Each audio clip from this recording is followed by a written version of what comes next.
Hey guys, in this video we're going to take a look at how you can turn on or turn off VoiceOver notifications on the iPhone 15 series. First, let's go back to the home screen by swiping up at the bottom of the screen. From the home screen, tap on Settings.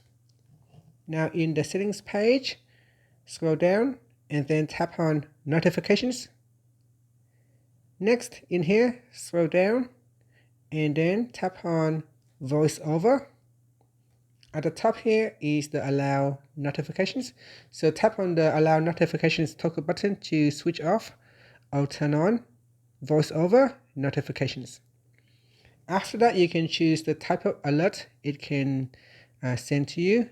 So it can send notifications through the lock screen, through the notification center, or via banners.